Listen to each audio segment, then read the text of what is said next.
Today, I would like to urge everyone present here to strengthen our personal commitment and support the local health initiative, educate our communities, and advocate policies that prioritize malaria prevention and control.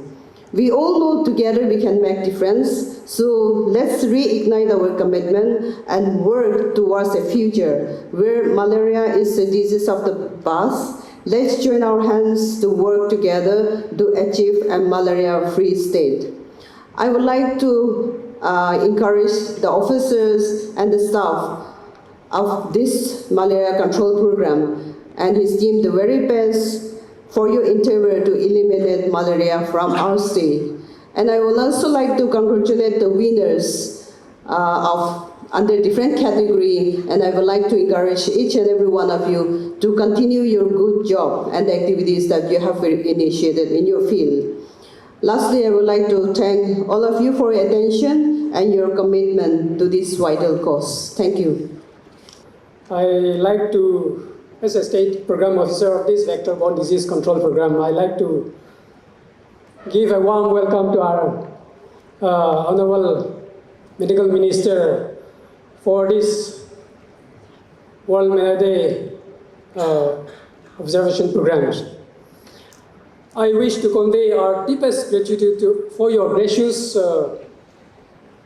presence at the World Malaria Day program.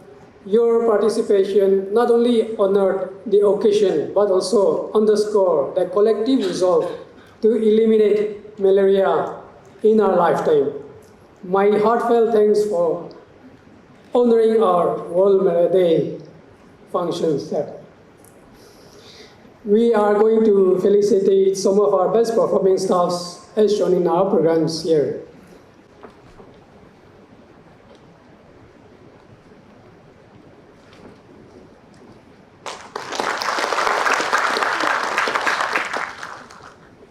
Next,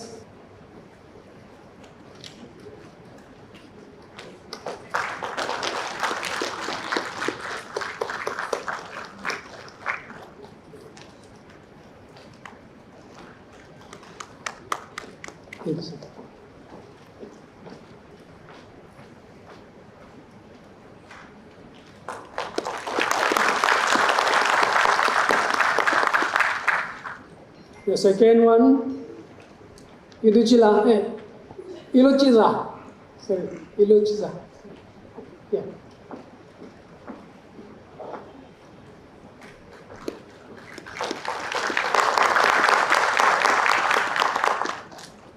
Thank you, ma'am.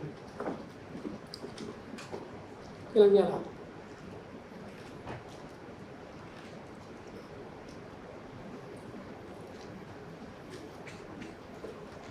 The best among 230 ashas in Dimapur districts.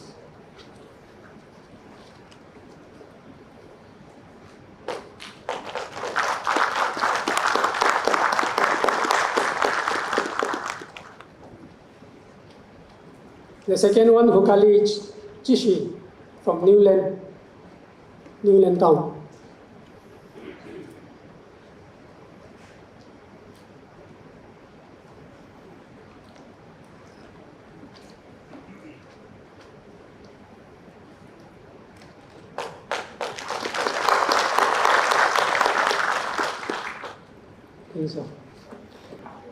I congratulate the individuals, the persons, those who had really worked, dedicated in the service of eradicating malaria and getting the awards.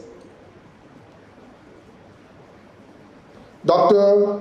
Nisiko Kere, Joint Director, NSPO, senior officers from the Health and Family Welfare, media friends, and my fellow citizens. First of all, let us thank Almighty God for giving us this beautiful day.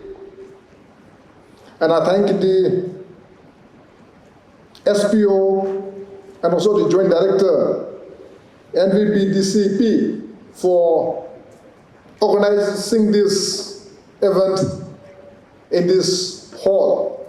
Today we have gathered here to observe to World Malaria Day under a powerful theme, and all of you are aware, malaria ends with us. Reinvest, reimagine, reignite. So this is not only the theme, it is a pledge. When we see that malaria ends with us, reinvest, reimagine, reignite, it is a pledge, not only a slogan. It is more than a slogan, a call to action, and a reminder that each of us plays an important role in global fight against malaria.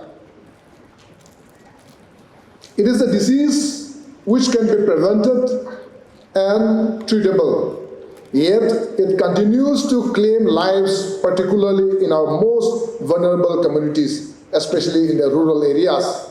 To refresh ourselves, let us look back to the progress report over the last 20 years. From 2005 till 2024, remarkable achievement has been made. Death rate caused by malaria in 2005 was nil. However, in 2006, the death rate shot up to 75 in the state.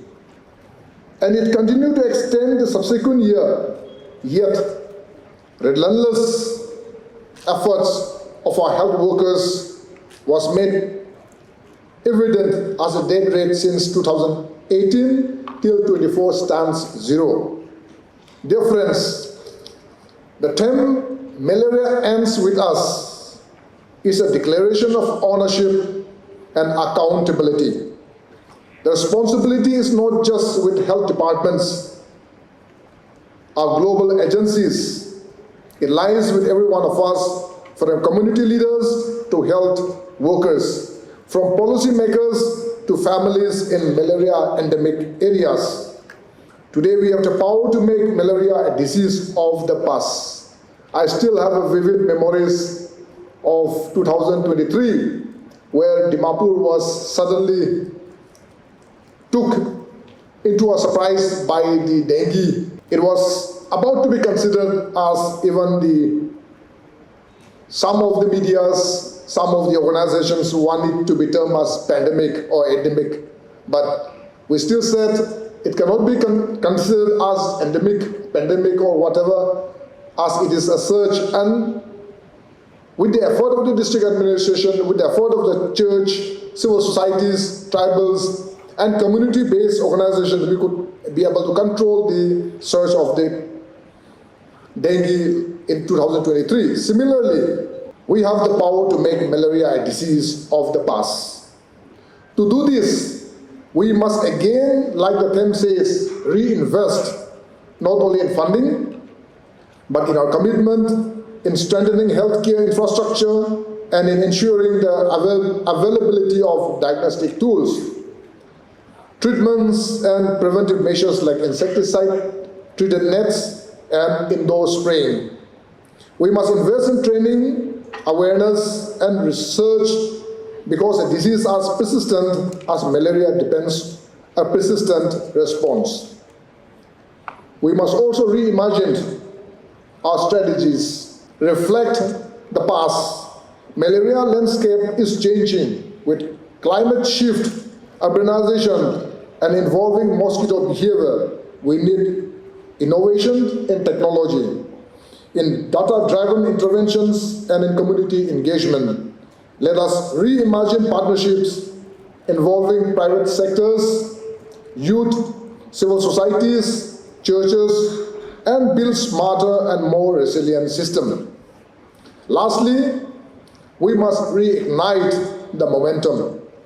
The world made great strides in reducing malaria deaths, but progress has showed in recent years. We cannot afford complacency. Therefore, let this day renew our patience, our urgencies, and our collective will to finish what we started. My sincere appreciation to all health workers for your dedication and commitment towards the call of humanity on this Malaria Day. Let us once again pledge to a future where no child dies from a mosquito bite, where no family is burdened by preventable illness and where malaria is no longer a threat to development and health. As I've said, malaria ends with us if we reinvest wisely, reimagine boldly, and reignite our fight with renewed energy and hope. God bless. Thank you.